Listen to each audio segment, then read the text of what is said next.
That was the first time that's ever happened. Oh my goodness. So now you should be able to hear me just fine. In fact, it feels like it's a little too loud. But good, great, grand, beautiful. Give me a little bit of feedback, guys. You can hear me okay? We're back. Yes. Okay. Good. So let me just double check the YouTube, make sure we're good to go here. Okay, we are live. That was a bit of a catastrophe, but that's all right. So live anxiety and mental health in A4 27 21. Beautiful. All right. So again, if you haven't had the free coaching session, click the link below. We'll get you going with that. And as of right now, let's get those questions, comments, chats, stories, anything that we need help with. Let's get to work, y'all. Work and work. What's up, Wendy? Good to see you. Let me see who's here. Oh my goodness, we got a lot of people. A lot of people. Sweet. Tina Joe, Crest Hill, Illinois. Good to see you. I'm right in Nashville. One of my friend from the north. What's up, Dawn? How are you, sweetheart? Marie says, having the most amazing mental health coach. Hi, Jim. I wonder who that could be. Sounds like a great guy. Hi, Jim. Can you turn up your volume? Did it. Felicia can't hear. Fixed it.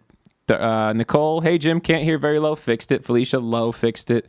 Marie, can't hear you well at all. Fixed it. Dawn, very low. Now still low. Is it still? Oh, no, it's better now. This is all from before. Okay. Melissa says it's better. What's up, Melissa? How are you? Give me a check-in, guys. How's your heart? Marie's happy that it's not just her. Oh, Marie. Nikki says nothing's changed. It feels like it's changed. Little. Hi, hello. Yes, good. Yes, much better. Good evening, Jim and friends. Wendy, what's up? Okay, we did it. We got through the list. All right. Let's see what's going on. Give me some check-ins, guys. You know, the theme of this week has really been... What has the theme of this week been with clients? Let's see. We got a lot of clients who are actually starting to get some traction, starting to feel better. And so the theme of this week is getting into stage 3. Stage 3 being like you are... you're starting to feel a little better. You've got a lot more mental space. Maybe you're starting to get your personality back. You're starting to get your sense of humor back, which is fantastic. But in stage 3, you know, we've worked through the panic attacks, feeling confident about that. The anxiety is starting to come down a bit. Stage 3 is all about doing the deeper inner work so that you never get to this place again. This is, of the stages, the most neglected of the stages. And actually the most important for sustainability, because now we're talking about, instead of just, feeling better temporarily, we need to go in and be assertive about what caused you to get to this place in the first place. And it's one of the most important things ever. So this is where we use tools like regressive therapies. The internal family systems therapy really comes into play here to learn how to attune yourself to your system, to attune yourself to everything that's going on emotionally in you. And, we're talking about everything from, learning more about in your life what triggers you in what way. And trigger doesn't necessarily have to have a bad connotation to it. You can be triggered to feel fantastic. And that's what a lot of us are searching for, is we want those triggers that make us happy. We want to trigger peace within ourselves. So, but most of the time when we talk about triggers, we're talking about I'm negatively triggered. I'm frustrated. Like I'm triggered to feel anxious. I'm triggered to feel uncomfortable. I'm triggered to feel unsafe. I think another one of the themes this week is remembering that anxiety is your brain's threat detection system. Now, what does that mean? It means that whenever you feel anxious, sometimes pointing out what you think the threat is enough to intuitively help. Is enough to intuitively, like, identifying the threat. So there's a threat, and naturally that's kind of what you do in CBT when you're identifying the thought, which is like identifying the threat. So you do something like, oh my goodness, like, I'm scared to drive because I might be alone. And intuitively you might say, hey, it's totally safe to, be alone or drive on my own.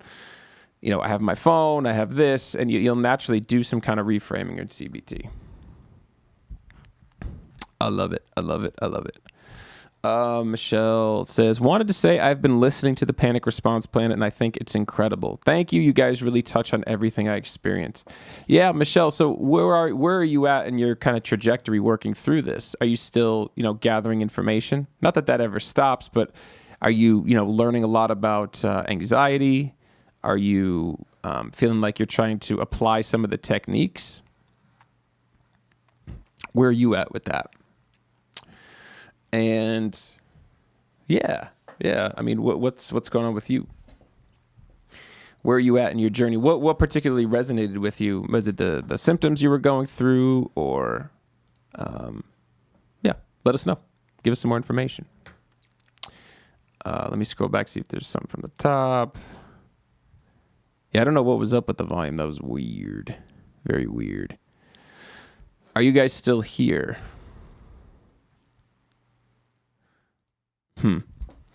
So, when we wrote the Panic Response Plan, it was our attempt at coming up with some kind of we wanted to consolidate all of the potent information.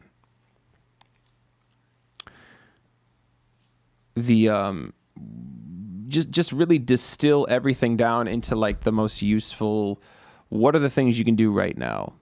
And the section of that gets overlooked the most, the section of the book that gets overlooked the most is the irrational beliefs. What's up, Latonya? How are you? Good to see you. Is the irrational beliefs section. It's the section where we talk about identifying what are the beliefs that you have. And this is really kind of the stage 3 thing. What are the beliefs that you have that are causing you to shut down, feel stressed, all that kind of stuff? Everything from this is the expectation of this is what it means to, be successful, or this is this is, I have to work this hard, or I should be doing this. Any should statement is a clear indicator. And as you go through your CBT book, Joanne, you'll notice that should statements are one of the biggest cognitive distortions you can identify, meaning that it's a thought error and we need to replace that thought.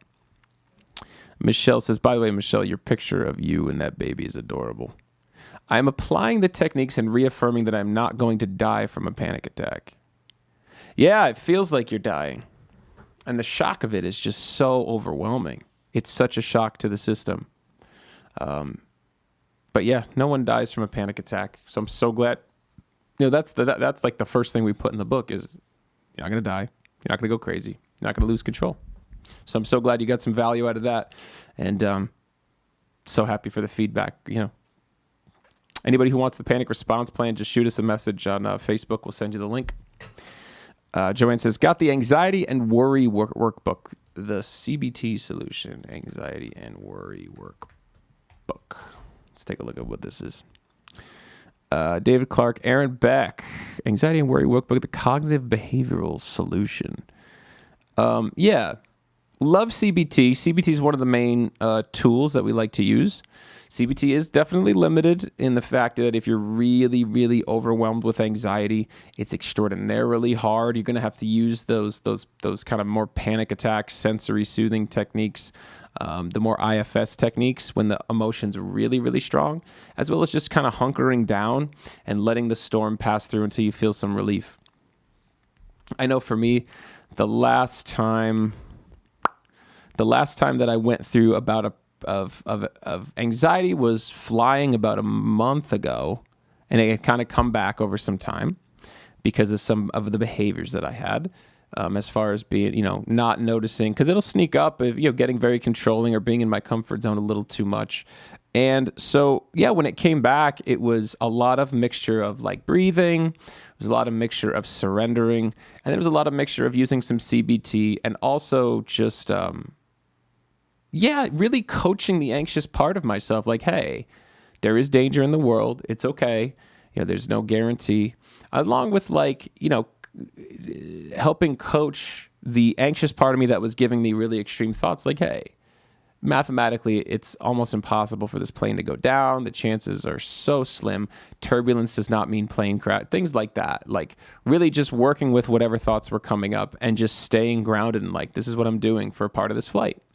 And then, after a while, that just kind of subsided and I was able to read and I was able to kind of do other stuff that was really great. Really great. And now I don't feel, preemptively anxious about dealing with the anxiety. Latonia, what's up? Latonia, good to see you. Dawn says, feeling good for weeks. Panic came back. No, it's okay. It's normal. Reading the book Dare helps a lot. Great book. Yeah, Enis always loved Dare. I haven't read it until recently. I'm about halfway through. It's a great book. I mean, he is... it's a great book. I feel like there's a few really, really solid things that it shares. Yeah, really solid things, particularly just flipping the script, diffusing, and the running towards I love. I forget what the A stands for. What does Dare stand for?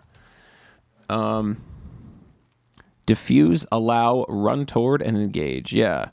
Yeah, I love it. I mean, I think it's very much parallel to a lot of what we say. Very, very aligned. So if you haven't checked out the book Dare by Barry McDonough, he's an Irishman.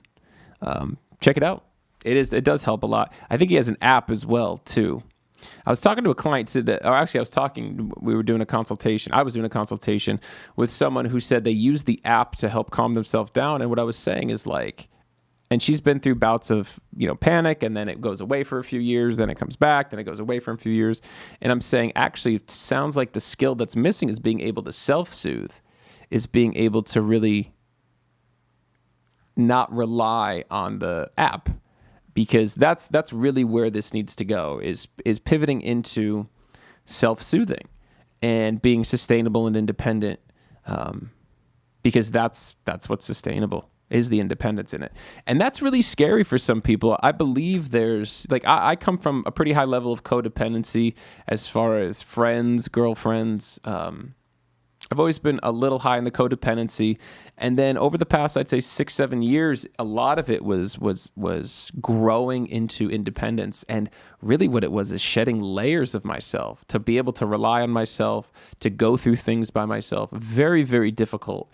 And I think those of us who maybe have a little bit of codependency with our family, with our spouses, with our friends, and even children, it's really hard to go through those growing pains of kind of spacing out, because it can feel lonely. It can feel like you're abandoning people or being abandoned, and going on a little bit of a solo journey with this to be strong, more independently. But through that journey, actually will strengthen your connection with your network of people. Everything from work to family, friends, spouses, everything.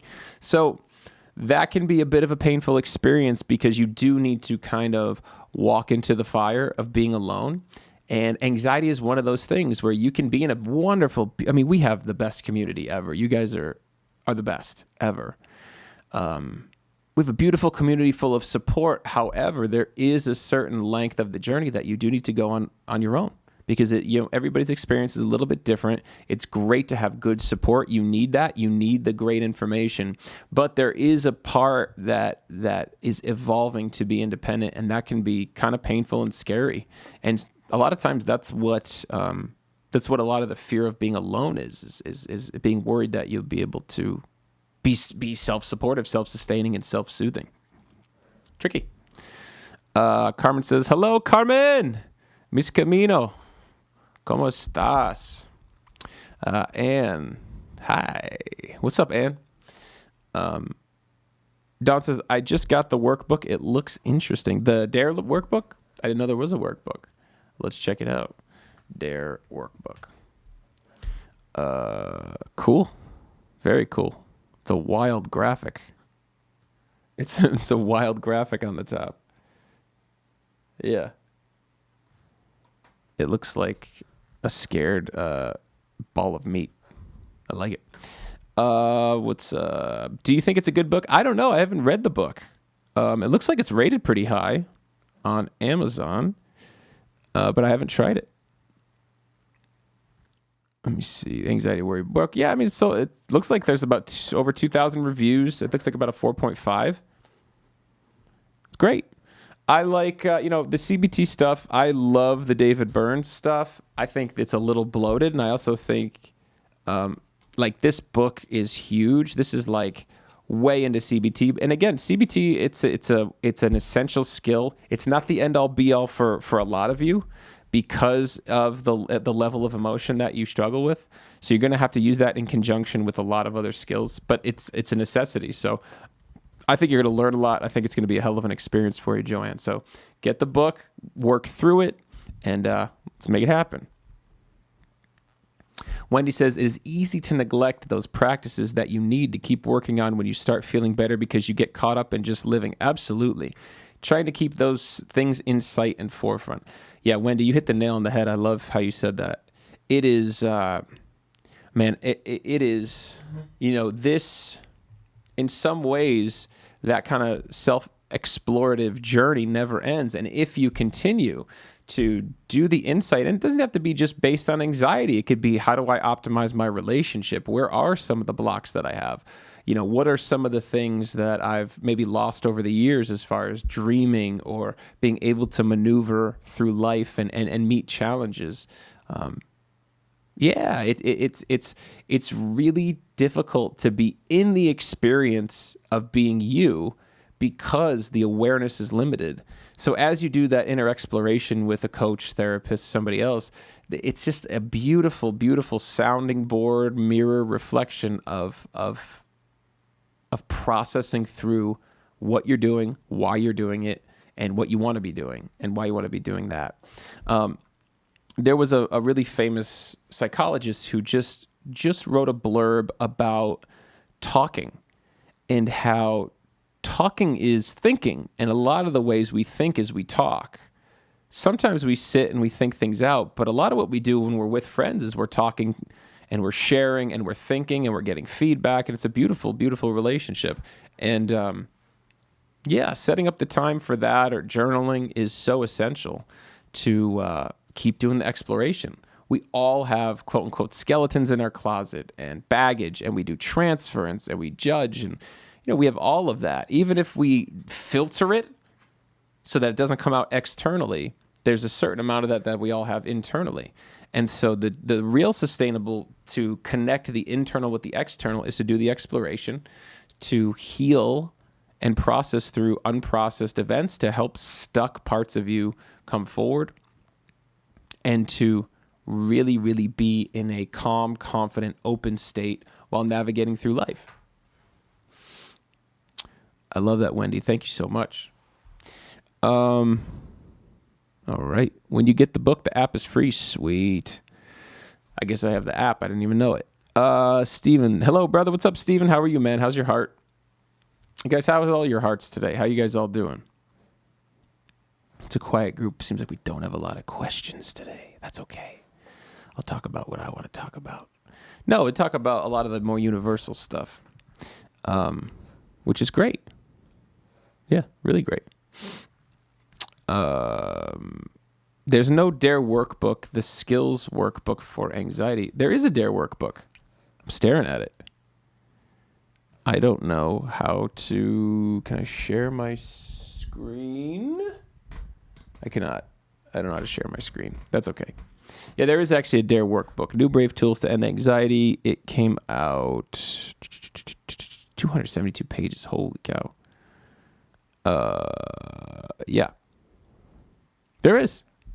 I'm looking at it. It's fantastic. We're working on a workbook too. We also have our class. That's really, our class is more the kind of hands down exercises, figure stuff out each class to help you for the next week, all that kind of stuff. So it's great. If you are interested in the class, shoot us a message on Inner Solutions Facebook. We are, we broke our class record for the amount of people enrolled. last week, which is fantastic. So thank you guys so much, those of you who are involved, and thank you guys who are here. Love it. Truthfully, too, I would encourage you guys. I do this every week, but if you're in a like a key element to working through this is having a good support system. Good support is in like a good information, so a good mentor, coach, therapist guiding you through, and good support is in good peers. I would encourage you guys to link up. If you're looking for someone to link up to check in with daily or a couple times a week, or even just to kind of have like quote unquote on call, set your boundaries with when your availability is, but definitely link up here. Yeah, feel free to post in the chat like, hey, I'm looking for an accountability buddy or somebody I can work with. So great. One thing I actually want to talk about, this is a little risky and Enis might get mad at me. I want to talk about a coping technique. Man, this is, okay. I'm going to give a little bit of a trigger warning. I want to talk about anxiety and using, I could feel a little anxious wanting to talk about this. Let me take a second and center. Hold on.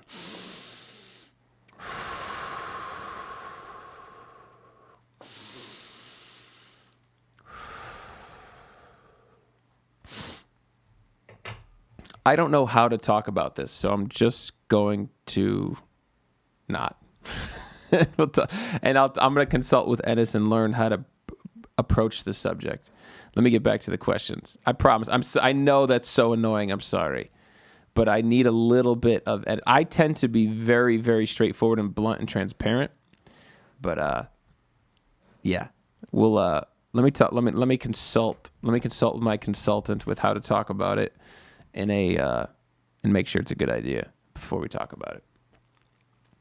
Hi, Jim. Is there any advice you can give me? I start work this Saturday at 5:30 a.m. feeling somewhat ready, but it's been so long since I've worked, about 4 months, had COVID, now recovering. Just got my first COVID vaccination yesterday, so I feel a little at ease, but being that I was exposed to it at work, I'm feeling a little nervous.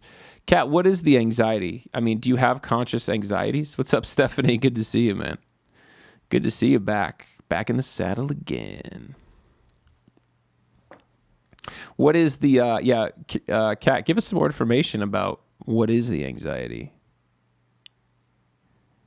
It's really interesting because, I was in California and everybody, I'm in Tennessee. Tennessee is very, very, very, very, I guess, liberal about masks. Like, liberal? Very, very, I don't even know what the word is.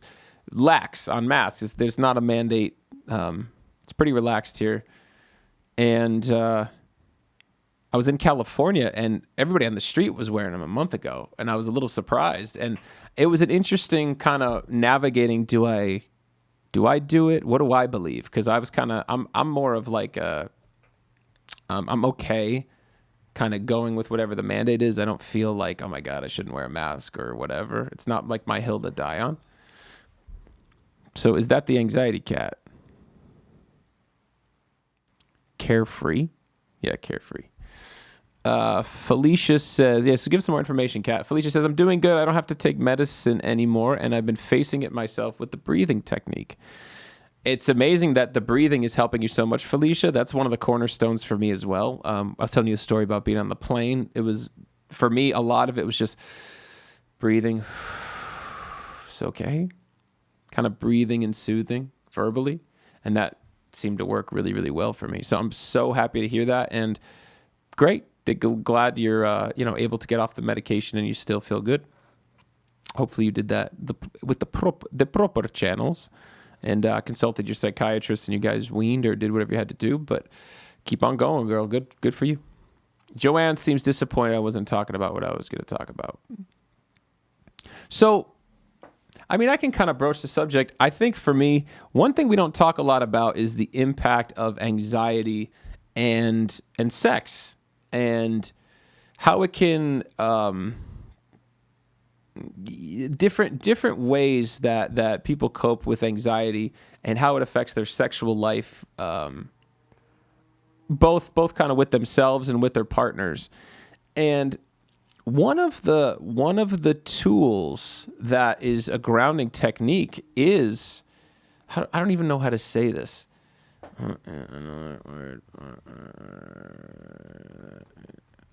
Let me see if there's a more more mature way to say this. Not even mature, but just autoeroticism. We'll call it autoeroticism. So, and look, guys, trigger warning. If you don't want to hear about this, feel free to kind of leave the stream. But I think it's important to talk about. A sexual connection is one of the main ways that a spouse and a partner will connect. And a lot of times when you go through a bout of anxiety or panic attacks, it's really hard to have a sex drive. It can affect your libido, both for men and women, big time. And this has been reaffirmed from a lot of clients one-on-one, where they're either not in the mood, or there may be some performance issues for men and women. Kind of not being able to get out of your head and be in the experience. And what tends to happen is kind of a micro feedback loop when it comes to sex as well. So sex kind of needs to be treated the same as the other, the other areas of your life, where you tend to lose or shy away from. And sex is just a normal one of them. And it can impact your relationships big time, and even your relationship with yourself. So the truth is, if you're able to use sex in kind of a healthier way, it can actually be an amazing coping mechanism to practice autoeroticism. Is that the right word? I feel like I'm just a 6-year-old at heart. At least a little part of me is, and that's okay. But to spend time and use that as a coping mechanism can really help.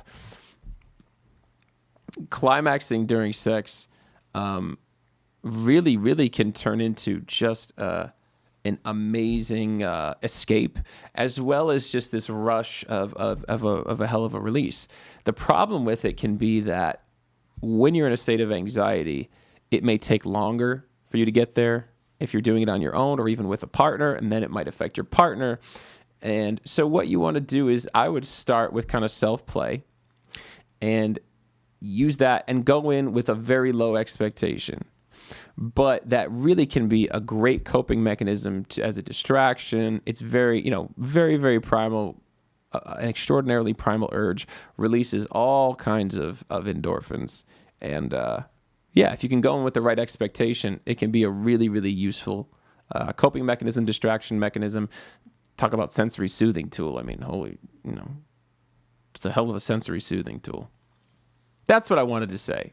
That's useful advice. You don't hear a lot about sex and anxiety and how sex impacts anxiety, but also how sex can be used to soothe during fits of anxiety. I don't think during a panic attack that's the tool, but in between, during a general anxiety, it can be a hell of an escape, and also, really help you, get out of that, get out of the sympathetic nervous system to the parasympathetic nervous system. Yeah, that's all I want to talk about. And feel free to share your stories. Let's keep them friendly. Let's keep them PG to PG-13. But it is a topic. It's worth talking about and worth exploring, big time. Stephanie says, it makes your adrenaline rush in a good way, and you're just thinking about the O factor, so pulls you out of anxiety. It's true. I mean, the quest, it's such a primal activity. It's so intuitive to do some self-play that it is a hell of a distraction, and there's such an instantaneous reward system being activated that truthfully, it's if you can go in, even without the expectation of climaxing, just to seek some pleasure and use it in that way, I think it's an amazing coping mechanism. Sarah says, how do I stop panic attacks without medication? Well, Sarah, number one is you stop trying to stop them, meaning that first you go with the caveat of, I'm not in any danger, I'm not going to die, I don't need to stop them. Think of them as a storm coming through. So Sarah, what I want to do is actually send you a copy of our book, The Panic Response Plan.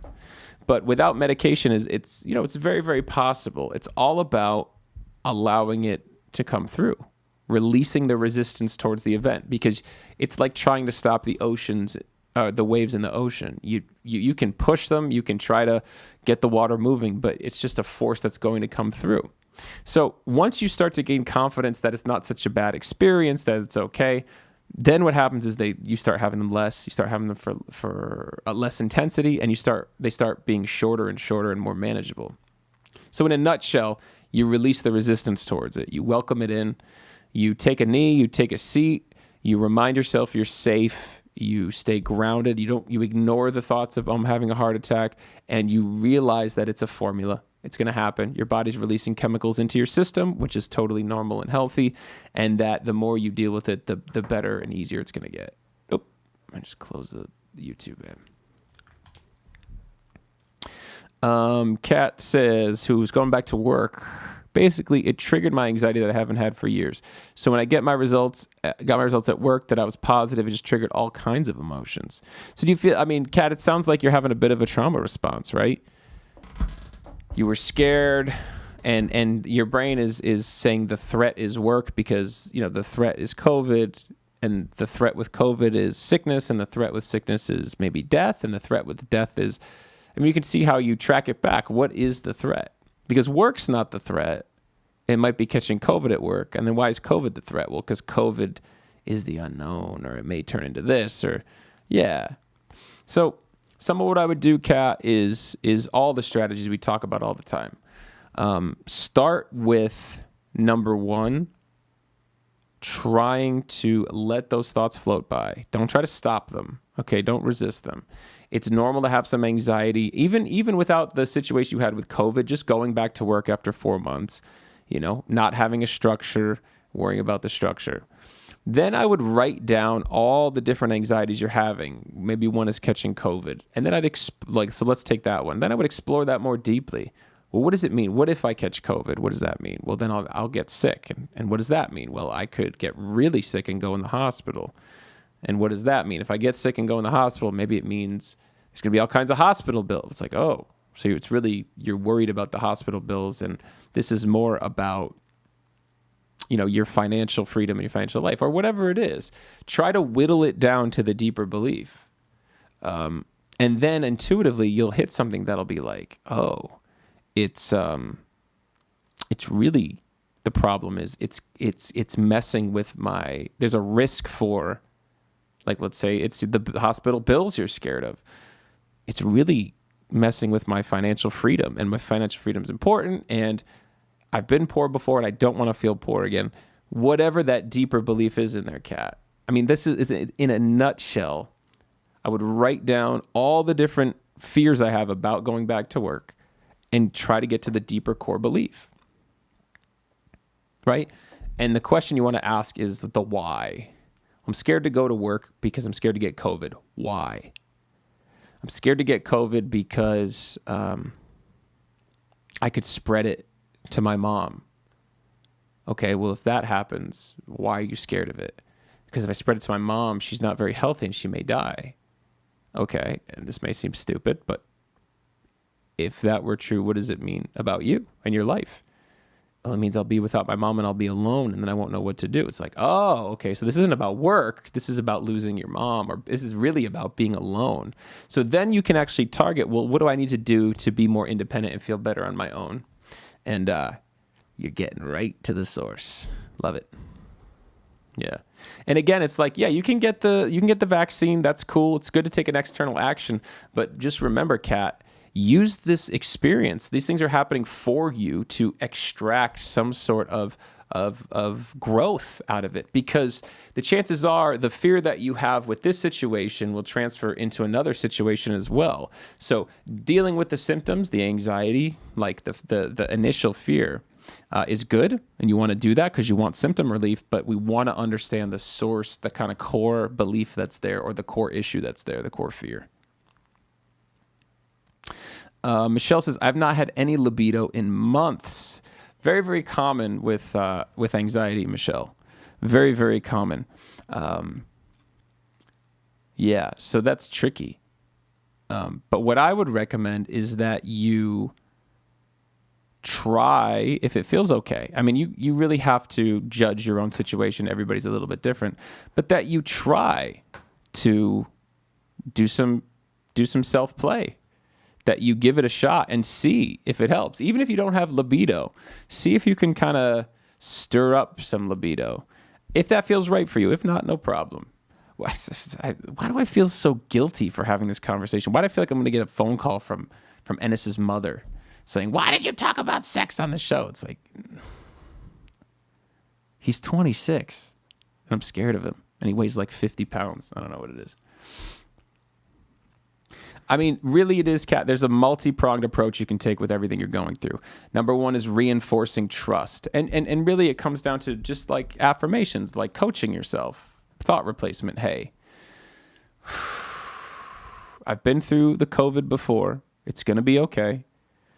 It doesn't, anxiety makes it feel like the worst is inevitable, right? I'm going to go to work, catch COVID, and go to the hospital and spread it to everybody, and everybody's going to die. No, that's not going to happen.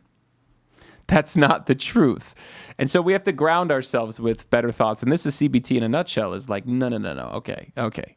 There is a chance I could get sick. In the same way I could get COVID, I could have gotten the flu. I could have gotten this. And why am I not worried about the flu? Because there's this weird energy around COVID. It's been, exacerbated in the media. There's the strains and all this stuff, man. And so it's like, here's what you do, Kat. You say, there's a risk. Okay, there is a risk. I'm going to do what I need to do to mitigate as much of the risk as possible. But there's never, ever been a guarantee of anything being completely safe. And that anxiety wants certainty, and you need to know it's not that you're going to get less scared, it's that you're going to get braver. So cultivate the bravery by going, trusting your future self, being somewhat vigilant, but not being obsessive. Stephanie says, I have a question. So I've been paying mass attention to my thoughts and what I'm thinking and feeling because I feel like I've had to insert control over my reactions to them to get through this. At what point or how do you know when you don't have to do that so much? I feel like it's overkill sometime, but it's like this fear of letting go. You're going to have to, I need a little more of an explanation. I've been paying mass attention to my thoughts and what I'm thinking and feeling because I feel like I've had to insert control over my reactions to them to get through this. Got you. So you're having thoughts and you're working towards inserting control over your reactions to them. Okay. At what point or how do you know when you don't have to do that so much? I feel like it's overkill. In what way do you feel like it's overkill? Like what does that look like when it's overkill? Maybe you can ask them if you can go back after you're fully vaccinated. That might reduce your anxiety. Yeah, I mean, that's an external action to mitigate the risk again. But again, it's I think the real source problem is this just over magnification of the risk. Like, it's a real risk. I had COVID. It was not that fun. It wasn't the end of the world. It was on par with, I was sick. But the problem you have to understand is that your mind, parts of you are so vulnerable to what you see here on the news. The news is meant to cause you to feel anxious because it's addictive that way. It causes you to come back, what's the next risk? You get a rush of adrenaline. It's the same way jumping out of a plane is addictive. You love it. It's like, this is so great. It's the same chemicals. The difference is this is triggering you in a negative way, whereas that's framed in a positive way in your mind. I'm out being adventurous. I'm doing this.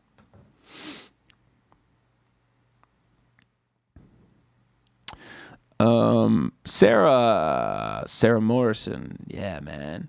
How do you send the book to me? Shoot me a message on this page. Shoot us a private message and we'll send you a link to the book. Kat says, thank you, Jim. You're so welcome. Sophie says, haha. Sarah says, laugh out loud. Replying to Michelle. What did Michelle say? No libido. Me too. Major issue of tension in my marriage. So the question then becomes, how do you attune yourself back to your sexuality? And it really starts, I truly believe it starts with self-play. It starts with creating as much safety as possible. Maybe you're alone. Maybe you're in a place where you can explore. You can use whatever you want. whether it's tools, toys, video, anything, whatever aligns with your values. But I think it really starts with self-play, to start to cultivate the practice of sexuality again. Sexuality a lot of times is linked to creativity, is linked to play, is linked to attachment, focus, safety, affection. And look, part of it is maybe for a long time you've been in a sexual relationship with a partner that's just not balanced. It's maybe you weren't enjoying it. Maybe you were giving too much and you don't have the bandwidth to do that anymore. Whatever it is, it's like, that's why doing the self-play thing is so important, because you can attune yourself to your needs and be present with yourself as best as possible. Relieve the pressure. Think about the first time, 5 times, 10 times you go to do it. It's not, maybe it won't be a hell of an event, but it's a bit of a practice. And use some substances, tools, toys, whatever, to give yourself the best possible outcome.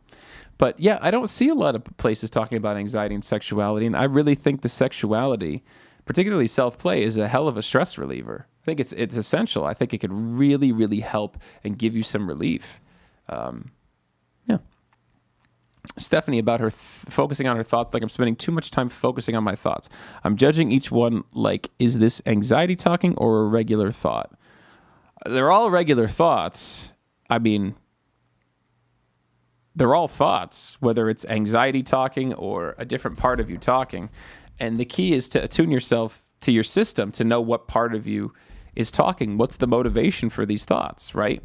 So that's where like the IFS really comes in handy big time. And so I would recommend you get with a coach who practices IFS, Stephanie, and get some work in with that stuff. That'll really help you, because it starts with being aware of what's underneath the surface, right? What is the mechanism of these thoughts? What is the motivation of these thoughts? Obviously, the anxiety is a threat detection system or a warning system of like threat. Oh my God, this is scary. I can't handle this. And that motivation is clear.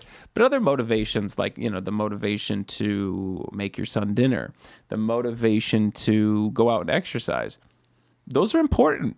If you're doing those things out of a place of necessity or trying to prove your self-worth, like if I'm going to the gym, like I need to do this because I need to be strong, otherwise no one will love me, that's very different than I want to go take care of my body. I want to make sure I'm in great shape so I function well, so that I can play sports, so that I can be a good dad, I can be a good lover, I can be a good partner. Those are very different motivations and energies. And at the core, deep in our core, we all have that calm, confident, comfortable, connected core. That's a lot of C words.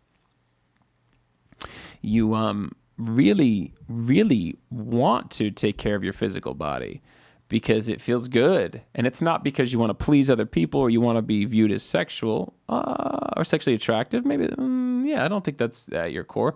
I think it's more you just want to function well. And so, it's important to know your part's motivation and where those thoughts come from. Are you spending too much time focusing on them? There has to be a place where the rubber meets the road as far as this is where I'm at. These are the thoughts I'm having. And they're there a little bit for a reason, whether they're a warning, a protection, silly thoughts, just for entertainment, fun. There's always a reason for them. But there has to be a point where you accept where you are and stop trying to have the perfect external experience and just let a little bit of the internal come out.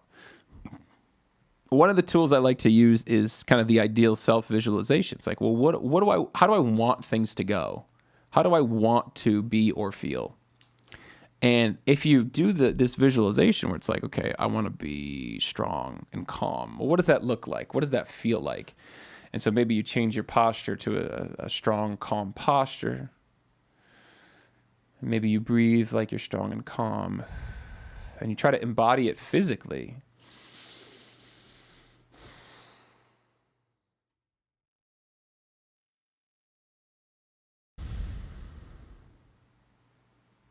And so then maybe you visualize yourself, and this can be multiple meditations. Maybe you just do that for a minute. This is what the strong, calm self looks like. Let me just embody it for a second. And that's okay. You just for a second. If you can feel it for 5 seconds, that's fantastic. You keep doing that meditation. And it gives, what you're doing is you're actually opening up those new neural pathways in your brain to be that way, especially when you feel it. It's a very, very extraordinarily powerful tool. Your brain actually doesn't necessarily know the difference between the reality and a visualization. If you emotionally feel the visualization, it's still carving that new thought pattern in your brain, which is fantastic.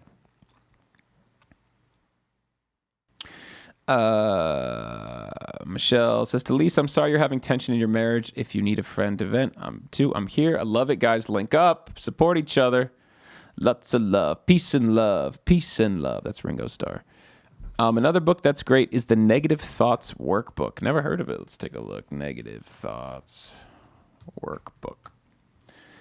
Was it this one?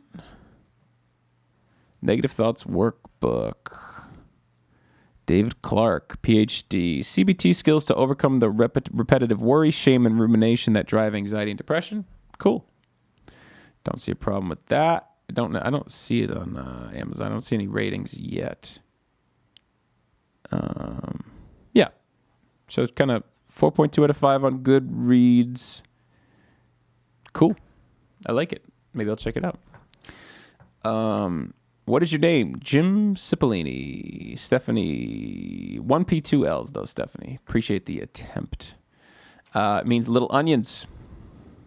My therapist recommended it so far. Good. That's so fantastic. So glad for it. So listen, what we want to do here is let's call it. I really appreciate you guys for showing up. I would encourage you to, keep coming back. If you're interested in our class, to have our twice a week class where we talk about these skills, we have private Q&As. We actually do mini one-on-one sessions in class. Feel free to shoot us a message here on Facebook. If you have not had a free coaching session with myself or one of our great coaches, the link is in the description of this video. Click the link, schedule a call to have a 45-minute one-on-one session where we'll give you personalized advice and steps you can take to start feeling better. We'll also lay out the trajectory of the journey, what you can expect, what skills you're going to need at certain steps that have universally worked with the hundreds of people that we've been working with. Of course, everybody's a little bit different. And also, I just appreciate you guys. I encourage you to come back with your questions. Part of this is to really destigmatize the stigma behind panic attacks and anxiety. There's 40 million adults with a diagnosed anxiety disorder in the U.S. alone. That's just diagnosed, 40 million. I'll say that again. So you're not alone. And it's important that we support each other, and it's really important that we destigmatize and just allow ourselves to be how we are right now. It's all okay. And there's no shame. There's no guilt, especially not here. So come here. I really appreciate you guys asking the questions, sharing your stories. I can't tell you how much positive feedback I get from people who have been to the live stream and say, this is amazing. Thank you so much for doing this. And really what it is you guys sharing the information with each other to help people know not only are you not alone, but you're not stuck. So for Inner Solutions, I'm Jim. If you need anything, shoot us a line here. Email us at hello@innersolutions.academy or jim@innersolutions.academy. And as always, remember, no matter where you are, no matter how intense it is, no matter how long it's been going on, you're never, ever stuck. You might just need some support. Lots of love and good mental health, guys. Thank you. Have a good one.